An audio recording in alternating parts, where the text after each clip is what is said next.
Doctor Mahavir पुन शिक्षा मन्त्री बनेपछि यी दुई भाइ खुसी मनाउन भन्दै मसाज गर्न ठमेल गए। यिनीहरूले नै भिडियो फेसबुकमा पोस्ट गरेर यो कुराको जानकारी दिएका छन्। अब जेन्जी पत्रकारहरू चाहिँ अहिले हाम्रो चाहिँ ठमेलमा घुम्दैछ। अब हाम्रो दाजुलाई मन्त्री बनाएर अब ठमेलमा एकचोटि चाहिँ त्यहाँको यत्रो त्यो कुटाइ खाएको गरेको हेर्दा हेर्दा हेर्दा जिउ नै ठिलो भएको छ। त्यही भएर त्यहाँको मसाज गर्ने चोरीको तेलले। चियास जेन्जी पत्रकारहरू आफूलाई जेन्जी पत्रकार बताउने अनि घाँटीमा चार्टर अकाउन्टेन्टको आइडी कार्ड भिरेका यी दुई व्यक्ति को हुन् जो महावीर पुनले शपथ लिँदै गर्दा शीतल निवास पुगेका थिए र उनी व्यक्ति जसले मन्त्री भएपछि महावीर पुनको डान्स भन्दै एउटा भिडियो सामाजिक सञ्जालमा अपलोड गरे जुन वर्षौं पुरानो भिडियो हो। यसरी एक सोझा शिक्षा मन्त्री महावीर पुनलाई बदनाम गराउने यी दुई पात्र आखिर को हुन् त?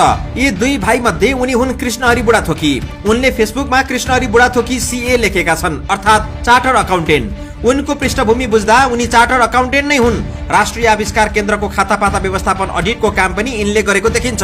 उनले एउटा भिडियो पनि बनाएका छन्। मेरो कम्पनीको काम तपाईलाई कस्तो लाग्यो भनेर डाक्टर महावीर पुनलाई सोधेका छन् र महावीर पुनले ठिकै छ, कुनै समस्या आएको छैन भन्ने जवाब दिएका छन्। महावीर सर नमस्कार। नमस्कार। मेरो सेवाबाट हजुर कतिको प्रभावित हुनुहुन्छ? यो आविष्कार केन्द्रको खातापाता के भन्छ अडिटिङ हिसाब किताब गरेको चाहिँ अब 3 वर्ष भयो। राम्रै काम गरेका छन्। त्यो भिडियो यिनले आफ्नो अडिट फर्मको प्रचारका लागि तयार पारेको देखिन्छ। महावीर पुनसँग यति नजिकको सम्बन्ध भएका बुढाथोकीले सम्बन्धलाई किन यसरी दुरुपयोग गरे त? यो अनौठो बनेको छ। मन्त्री भएको उपलक्ष्यमा ठमेलमा मसाज गर्न जानुपर्ने कारण के थियो होला त? जेन्जी आन्दोलन अनि रक्तकुण्डबाट बनेको संकटकालीन घडीको संवेदनशील सरकारको मन्त्री बनेका महावीरलाई उत्सव मनाइरहेको जस्तो देखिने गरी बदनाम किन गराए यो भिडियो अपलोड गरी? यो खोजीको विषय बनेको छ। उनले फेसबुकमै राखेको मोबाइल नम्बरमा सम्पर्क गर्दा मोबाइल अफ छ र मोबाइल नम्बर राखिएको कार्ड अनुसार कृष्णहरि बुढाथोकी राष्ट्रिय स्वतन्त्र पार्टीमा संलग्न छन्। एउटा पार्टीको नाम बजाएर हिँडेका व्यक्ति किन गैरदलीय सरकारमा मन्त्री बनेका महावीर पुनको सारथी शुभचिन्तक जस्तो बनेर शीतल निवास गए? त्यो खोजीको विषय बनेको छ। त्यति मात्र होइन, उनीहरूले आफूलाई जेन्जी पत्रकार भनेका छन्। जेन्जी पत्रकार उनीहरूको अनुहार नै हेर्दा पनि जेन्जी उमेर समूहका व्यक्ति जस्ता देखिन्नन् र जेन्जीलाई पनि उल्याएको जस्तो देखिन्छ।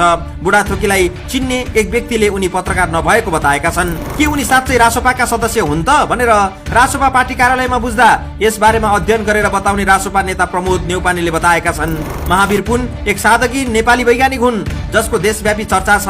उनको व्यक्तित्व र सरल स्वभाव सबैको प्यारो बनेको छ। उनीमा कुनै लप्पन छप्पन शैली देखिन्न, तर उनको नजिकको सम्बन्ध देखाएर यसरी बदनाम गराउनेहरूलाई डाक्टर पुनले चिन्न जरुरी छ र कानुनी कठघरामा उभ्याउन पनि।